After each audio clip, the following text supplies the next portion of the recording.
প্রখ্যাত কথাসাহিত্যিক তারাশঙ্কর বন্দ্যোপাধ্যায়।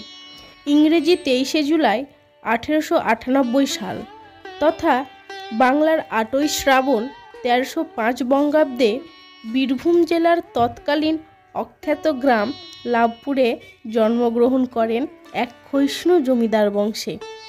তার পিতা হরিদাস বন্দ্যোপাধ্যায় ও মাতা প্রভাবতী দেবী। তিনি ছিলেন তার পিতামাতার জ্যেষ্ঠ সন্তান। এছাড়া তার 2 ভাই ও 1 বোন ছিল। মাত্র 7 বছর বয়সে তার পিতৃবিয়োগ ঘটে। এরপর তিনি তার মায়ের শিক্ষা আর পিসিমার কড়া শাসনে বেড়ে উঠতে থাকেন। মাত্র 9 বছর বয়সেই তার কবি প্রতিভার পরিচয় মেলে তার লেখা একটি ছোট্ট কবিতার মাধ্যমে।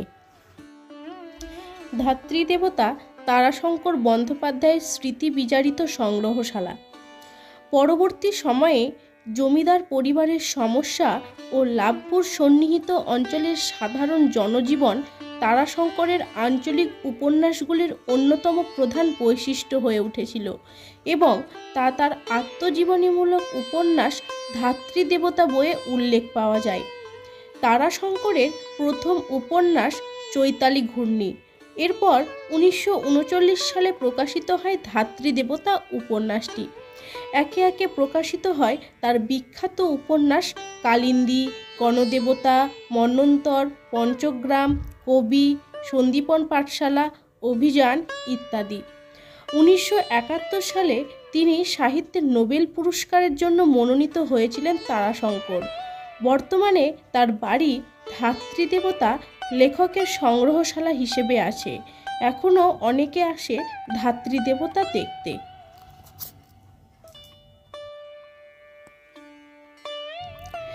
ভারত স্বাধীনতা আন্দোলনে তিনি সক্রিয়ভাবে যুক্ত ছিলেন এবং এর ফলে তাকে গ্রেপ্তার করা হয়।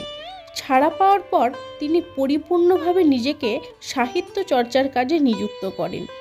পরবর্তীতে তিনি পশ্চিমবঙ্গের বিধানসভার সদস্য পদেও নির্বাচিত হয়েছিলেন।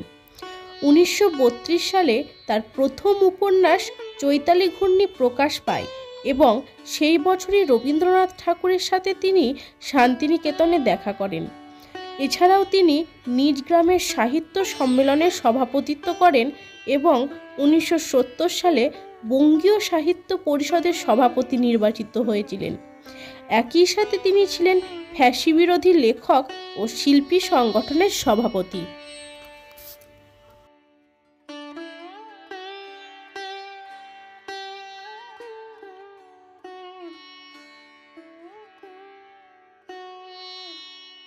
তার রচিত উপন্যাসের ছায়া অবলম্বনে সত্যজিৎ রায় সহ প্রখ্যাত চলচ্চিত্রকারগণ সিনেমা নির্মাণ করেছেন। কর্মজীবনের লেখনীর স্বীকৃতিস্বরূপ এই বিশিষ্ট সাহিত্যিক তারাশঙ্কর বন্দ্যোপাধ্যায় রবীন্দ্র পুরস্কার, সাহিত্য একাডেমি পুরস্কার, জ্ঞানপীঠ পুরস্কার, জগত্তারিণী পদক, পদ্মশ্রী ও পদ্মভূষণ সম্মাননায় ভূষিত হন।